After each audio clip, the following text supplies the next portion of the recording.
Hey, what's up everybody? Welcome back to another Genshin set of reactions. Today, of course, we have a set from Harshit, and this is the Wild Hunt adaptive battle theme, as well as the Knuckle Duckle, is that right? Knuckle Duckle battle theme. What in the hell is that? It sounds like a Sonic song. Unlike Sonic, I don't chuckle. Jokes aside, still a weird name, but I'm gonna start with the Wild Hunt adaptive theme, so let's hear what this one is, and without further ado, let's go!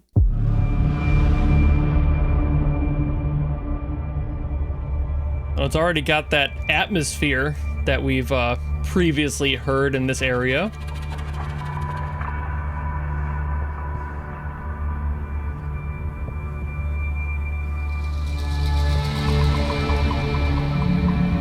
God, I love that atmosphere.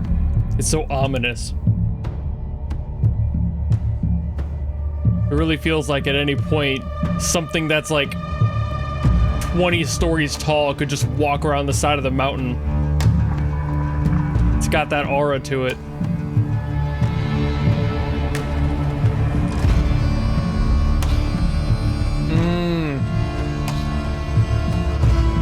Let's go. Using some of the same instruments from the song that Aurora sang.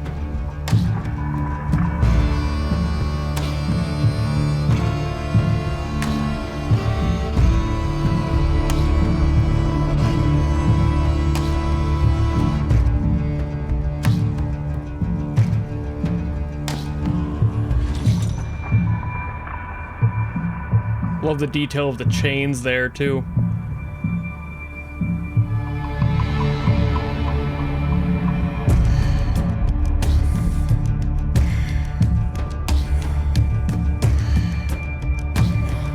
Ooh, wait a minute. I hear the, like, kind of like whisper chanting, but I feel like there's a little bit of throat singing going on in there, too. It's very subtle. If it is in there.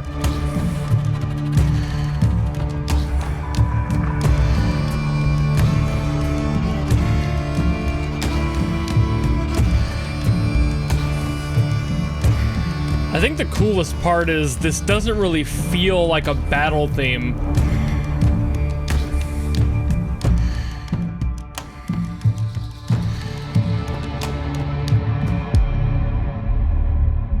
God, they're so good at leaving room. This area has been insanely efficient with that in the music. They just really pay attention to how much room and how much ominous energy they want to add to the overall flair of what you're going through. It's just, it makes my spine shiver a little bit. I love that. Man, they really do love this part of the game, don't they? They really put a lot of effort into making this atmosphere as obvious and as telltale to the area as they could. It is married to that style, and I love it. I love the amount of variety in here, everything from those vocals being in there to things like the hurdy-gurdy just kind of churning through, and we get like that essence of this like effort in the music, and that works perfectly for something that's like a Wild Hunt theme. It's just, it just makes you feel like you're trudging through, you know, like there's so much mud and crap on the floor, and every single step takes so much effort, and there's just a lull to it. It is so hard to move to the next step, and I love that they're personifying that in this.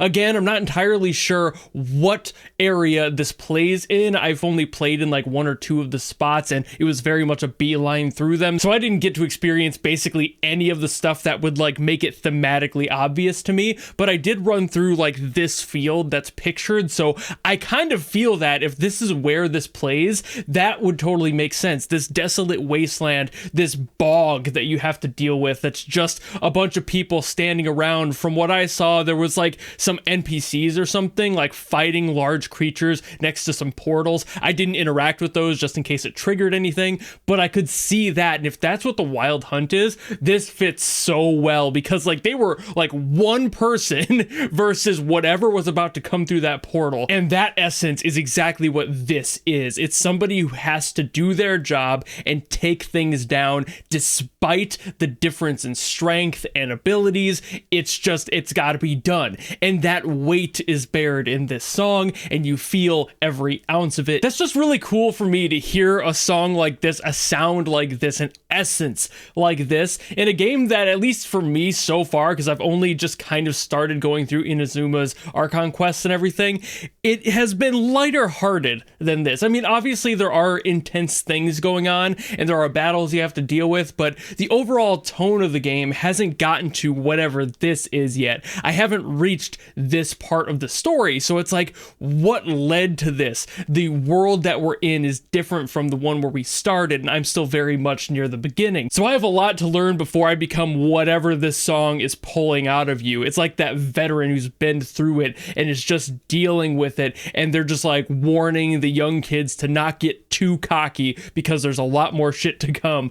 That's what this song does. It just feels so pained, so slow, so churning. I have said all of those words before, but I mean every single one of them. I also love the vocals in here because, much like the music, the vocals almost felt like they were struggling to get through it. Like the vocals were reflecting the people at those portals that I saw, and they were just tired. And there was like that whispering, like this chanting. There is like an energy underneath that, but it's weak. It's definitely not the most present thing in the song by any means. And then again, I was pretty sure I was hearing some like throat singing, so that being so like in the background, whereas most of the time throat singing is something that is met with energy and bravado. It has that wartime feel to it. This felt like people who were laying on the ground and struggling to get their next and maybe final breath. There's so much good atmosphere in this, and I love what they did. All of the textures and everything, a lot of textures and sound design for this too. A lot of it made it feel like there were so many things around any corner that could come out at any moment. Like I mentioned, the huge maybe 20-story tall thing that could just show up and you wouldn't know. It's just what's gonna happen next. It could be something fast and agile that'll kill you without you even noticing it's there, or something so large you know you can't handle it yourself, and that stress is constant in this theme. So they did a fantastic job at getting that essence down, and they've done great so far. I've heard so many of the themes, but now I need to hear another one, the Knuckle Duckle theme. That name is still so strange to me. I assume based off the name it might be a little bit goofy, but also that might just be me laughing at the title of Knuckle Duckle. I can't imagine that wouldn't be something more comedic, but maybe it is something more serious. I won't know if I don't shut up and listen, so let's go.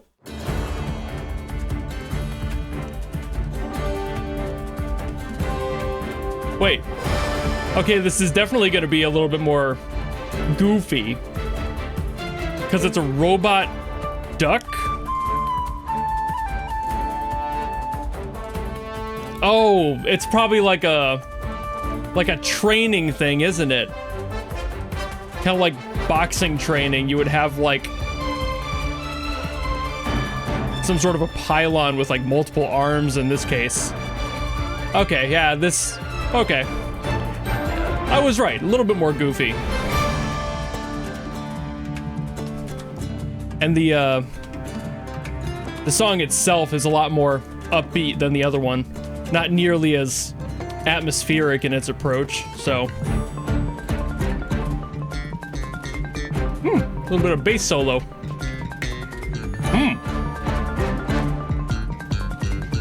Add a little bit of slap.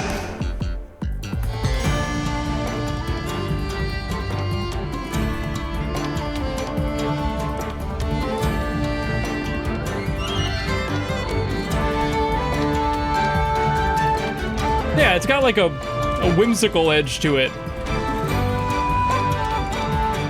But it's keeping that like general intensity up. It's not like ignoring that it's a battle theme of sorts.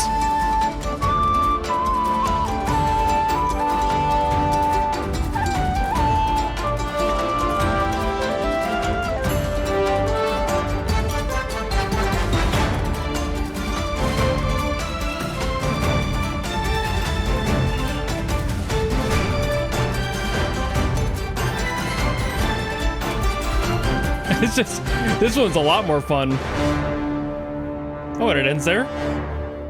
That it does. Yeah, completely different. I'm kind of surprised that those were requested together, probably just because they're both battle themes, but still. Okay, so I was right. It is a little bit more goofy, but also not so goofy it forgot what it was supposed to be, which I appreciate a lot. I mean, obviously, whatever this is, I don't know if it's supposed to be a boss by that first picture that popped up. I'm assuming that it's some sort of like mini area sort of boss that you just have to fight it. I don't know if there's like any story beat attached to this thing. I wouldn't assume so, but I've also been proven wrong by guessing that incorrectly before, so maybe it is. Either way, this seems like a fun song. It's got some whimsy to it. It has that lighthearted edge, but it is still a battle theme. It's still intense enough to make you realize what you're doing and not forget about it. It's not just trying to be a clowny sort of theme. It's not trying to be like, haha, look at this stupid thing. It's so easy and fun. No worries, no threat. There is still definitely a fight being had here. It's still something you have to actively work towards,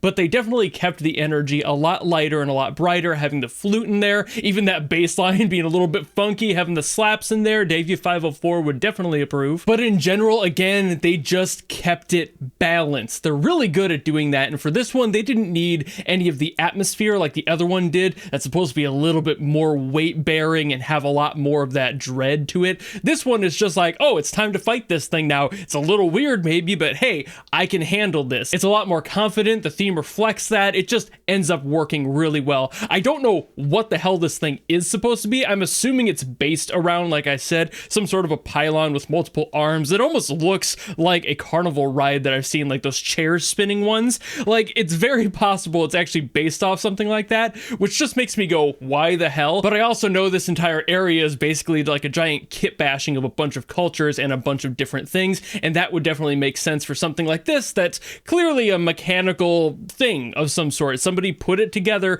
because it was a bunch of parts laying on the floor and they happened to make it look like a duck because why not? Maybe they like ducks. Who are you to judge? But if I'm impressed about anything, I think it's that there's been like, what, 4 or 5 different songs that I've heard from this area that are all just battle themes. How many battle themes can you have for one area? They've been putting in a lot of work. They're not just recycling the same 2 or 3, you know? It's not just like, okay, here's the grunt theme, here's the mini boss theme, here's the boss theme. They're really paying attention to these small little intricate woven ones, the ones that both fit with the area and the vibe of the location, but also these ones that take themselves a little bit less seriously, but they still need an identity that's unique to it. And I really appreciate that. That extra effort really means a lot, and it adds a lot to the world building too. It's that sort of quality of life improvement that you can expect a game like this to be doing and trying to improve on over time. I mean, obviously stuff back in like Mondstadt, you're going to get the bare minimum because you're not sure how well something's going to do, but then now it's Genshin fucking Impact. Everyone knows Genshin Impact, and I'm sure they have the capital to be able to afford this sort of thing, so that's why they did it, and it is a really good quality of life thing to do. But I think I've been yapping enough, so I will call it here. Thank you all so very much for watching. If you have anything else from Genshin you want me to get to, by all means, drop it in the comments below, and I will do my best as always to get to it. And for those of you who are still here and made it this far, but somehow don't know that I'm still streaming Genshin Impact, I am. I'm actively streaming it. I do videos about it, and I talk about it, and I have fun. So far, like I said earlier, I'm still in Inazuma, and I'm still going through that Archon quest, but I'm having a really good time playing this game, and I don't see myself stopping anytime soon. So if you ever want to catch one of those and you haven't, or if you just watch the VODs like a lot of people do, that's cool too. But I just wanted to say that I am, just in case some of you who might be watching this video still might not know that I'm doing that. But if you don't care that I'm streaming it, that's also fine too. But if you like this video and you want to follow me and support me for more stuff coming in the future, you know how to do all that. And I will see all of you in the next video. Goodbye!